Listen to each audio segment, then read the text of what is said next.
നമസ്കാരം പ്രിയമുള്ളവരെ, നാളെ മാർച്ച് മാസം 30-ാം തീയതി മുതൽ പുതിയ മാറ്റങ്ങൾ ഗ്യാസ് സിലിണ്ടർ ഉപയോക്താക്കളെ സംബന്ധിച്ചിടത്തോളം കൊണ്ടുവരുന്ന ഒരാഴ്ചയാണ്. അതുകൊണ്ട് തന്നെ ഈ അറിയിപ്പ് മറക്കാതെ എല്ലാവരും ഒന്ന് ശ്രദ്ധിക്കുക.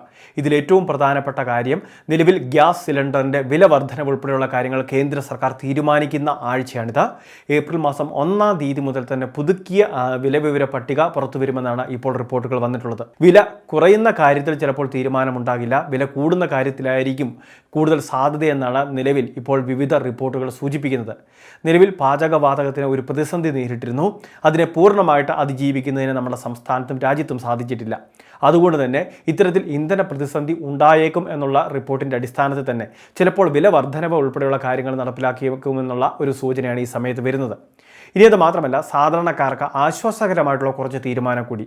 അതായത് നമ്മളുടെ സംസ്ഥാനത്ത് ഇപ്പോൾ നിലവിൽ ഗ്രാമപ്രദേശങ്ങളിലാണ് എങ്കിൽ 45 ദിവസം പിന്നിട്ടാൽ, അതായത് 46-ാമത്തെ ദിവസമേ അടുത്ത ഗ്യാസ് സിലിണ്ടർ റീഫില്ല് ചെയ്യുന്നതിന് വേണ്ടി ബുക്ക് ചെയ്യാൻ സാധിക്കുകയുള്ളൂ. ഇനി അത് നഗരപ്രദേശങ്ങളിലാണ് എങ്കിൽ 35 ദിവസം, അതായത് 36-ാമത്തെ ദിവസമേ ബുക്ക് ചെയ്യാൻ സാധിക്കുകയുള്ളൂ. ആ ഒരു ലിമിറ്റിൽ, അതായത് അത്രയും നാളത്തെ ആ സമയപരിധി ചിലപ്പോൾ ചുരുക്കിയേക്കും എന്നുള്ള കാര്യം കൂടി ഈ സമയത്ത് വരുന്നുണ്ട്. പ്രത്യേകിച്ച് ഈസ്റ്റർ, വിഷുവൊക്കെ പോലുള്ള ആഘോഷ ദിവസങ്ങൾ കൂടി അടുത്ത് വരികയാണ്.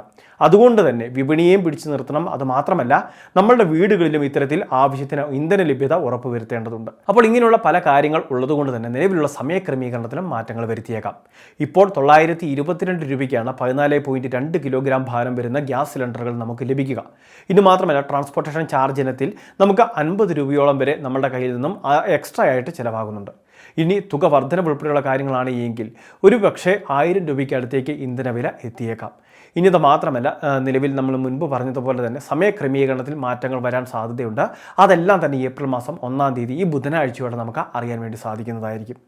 ഇനി അത് മാത്രമല്ല, ഗ്യാസ് സിലിണ്ടറുമായി ബന്ധപ്പെട്ട് നിലവിൽ ഏറ്റവും എളുപ്പത്തിൽ ബുക്ക് ചെയ്യുന്നതിന് വേണ്ടി ആപ്ലിക്കേഷനുകൾ ഡൗൺലോഡ് ചെയ്യുക എന്ന രീതിയിൽ നമ്മളുടെ വാട്സപ്പിലേക്ക് ഏതെങ്കിലുമൊക്കെ ആപ്ലിക്കേഷൻ ഫയലുകൾ, അത് ഇന്ത്യൻ ആയിക്കോട്ടെ, HP ആയിക്കോട്ടെ, അല്ലെങ്കിൽ ഭാരത് ആയിക്കോട്ടെ, ഇത്തരം ആപ്ലിക്കേഷൻ്റെ ഫയലുകൾ വന്നാൽ അത് ഇൻസ്റ്റാൾ ചെയ്യാൻ നിൽക്കരുത്.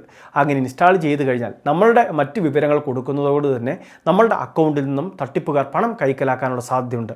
അപ്പോൾ പണം പോകുന്ന വഴി അറിയില്ല. തീർച്ചയായിട്ടും ഇങ്ങനെയുള്ള ആപ്ലിക്കേഷനുകൾ ഫോണിൽ ഡൗൺലോഡ് ചെയ്യാതിരിക്കുക. ഏറ്റവും പ്രധാനപ്പെട്ടത്, നമ്മളുടെ കമ്പനിയുടെ തന്നെ, അതായത് വിതരണ കമ്പനിയുടെ തന്നെ ടോൾ ഫ്രീ നമ്പറിൽ വിളിച്ച് നമുക്ക് ബുക്ക് ചെയ്യാം. അങ്ങനെ ബുക്ക് ചെയ്യാൻ തടസ്സമുണ്ടെങ്കിൽ നമുക്ക് വാട്സപ്പ് വഴി കൃത്യമായിട്ടൊരു നമ്പറുണ്ട്. ആ വാട്സപ്പ് നമ്പറിൽ കൃത്യമായിട്ട് മെസ്സേജ് അയച്ച് നമുക്ക് ബുക്ക് ചെയ്യാം. ഏറ്റവും എളുപ്പം നമുക്ക് ഈ ടോൾ ഫ്രീ നമ്പറിൽ തന്നെ ബുക്ക് ചെയ്യുന്നതാണ്. ഇനി നിശ്ചിത ദിവസം കഴിഞ്ഞിട്ട് ബുക്ക് ചെയ്യാൻ സാധിക്കുന്നില്ല എങ്കിൽ നമ്മളുടെ കൃത്യമായിട്ട് വിതരണ ഏജൻസിയെ കാര്യങ്ങൾ അറിയിക്കുക, കാര്യങ്ങൾ അവരോട് പറയുക. അവർ പറയുന്ന നടപടിക്രമങ്ങളാണ് പിന്നീട് നമ്മൾ ചെയ്യേണ്ടത്. ഇനി ഇതോടൊപ്പം തന്നെ മറ്റൊരു പ്രധാനപ്പെട്ട കാര്യം ശ്രദ്ധിക്കേണ്ടത്, നമ്മളുടെ പ്രദേശത്ത് PNG പൈപ്ഡ് നാച്ചുറൽ ഗ്യാസിൻ്റെ കണക്ഷൻ പോകുന്നുണ്ടെങ്കിൽ തീർച്ചയായിട്ടും എത്രയും വേഗം നമ്മൾ അവിടെ കണക്ഷൻ എടുക്കുന്നതിന് വേണ്ടി ശ്രദ്ധിക്കണം. കാരണം PNG കണക്ഷൻ പോകുന്ന ഏരിയയിലേക്ക് നിലവിൽ ഗ്യാസ് സിലിണ്ടറിൻ്റെ വിതരണമൊക്കെ നിർത്തിവെക്കാനായിട്ട് കേന്ദ്ര സർക്കാർ ചിലപ്പോൾ ആവശ്യപ്പെടാൻ സാധ്യതയുണ്ട്. അങ്ങനെ ആവശ്യപ്പെട്ട് കഴിഞ്ഞാൽ പിന്നീട് നമുക്ക് ഗ്യാസ് സിലിണ്ടർ ആ പ്രദേശത്തേക്ക് ഇഷ്യൂ ചെയ്യുന്നതല്ല. അതുകൊണ്ടൊക്കെ തന്നെയാണ് PNG ഗ്യാസ് കണക്ഷൻ ലഭ്യമാണ് എങ്കിൽ എത്രയും വേഗം ആ കണക്ഷൻ എടുക്കുന്നതിന് വേണ്ടി കൃത്യമായിട്ട് നിങ്ങൾ ശ്രദ്ധിക്കണമെന്ന് ഇപ്പോൾ കേന്ദ്ര സർക്കാരും അറിയിച്ചിട്ടുള്ളത്. അപ്പോൾ ഈ കാര്യം കൂടി തീർച്ചയായിട്ടും നിങ്ങൾ എല്ലാവരും ഒന്ന് ശ്രദ്ധിച്ചേക്കുക. ഇനി ഇലക്ട്രോണിക് KYC ഒക്കെ ചെയ്യാനുള്ളവരുണ്ടെങ്കിൽ ആ കാര്യങ്ങൾ കൂടി പൂർത്തിയാക്കുന്ന കാര്യം പ്രത്യേകം ശ്രദ്ധിക്കണം. ഇന്ധനക്ഷാമം കൂടുതൽ ഗൗരവമായിട്ട് മാറിക്കഴിഞ്ഞാൽ നിയമങ്ങൾ കൂടുതൽ കർശനമാകും.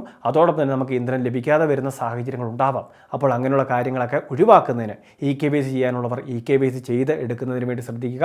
അതോടൊപ്പം തന്നെ നിലവിൽ ഗ്യാസ് കണക്ഷൻ്റെ ഉടമ മരണപ്പെട്ടിട്ടുണ്ടെങ്കിൽ ഓണർഷിപ്പ് ചേഞ്ച് ചെയ്ത് നിലവിൽ പുതിയ ആൾ, അതായത് ഓണർഷിപ്പ് എടുക്കുന്ന ആൾ കൃത്യമായിട്ട് KYC ചെയ്യുന്ന കാര്യങ്ങൾ, ആക്റ്റീവായിട്ടുള്ള മൊബൈൽ നമ്പർ കൊടുക്കുന്ന കാര്യം, നിശ്ചിത ഡേറ്റ് കഴിഞ്ഞ് കഴിഞ്ഞാൽ കൃത്യസമയത്ത് തന്നെ ബുക്ക് ചെയ്യുന്ന കാര്യം, ബുക്ക് ചെയ്യാൻ തടസ്സമുണ്ടെങ്കിൽ കൃത്യമായിട്ട് ഏജൻസിയിൽ ബന്ധപ്പെടുന്ന കാര്യം, ഇതെല്ലാം തന്നെ തീർച്ചയായിട്ടും എല്ലാവരും അറിഞ്ഞിരിക്കേണ്ടതാണ്.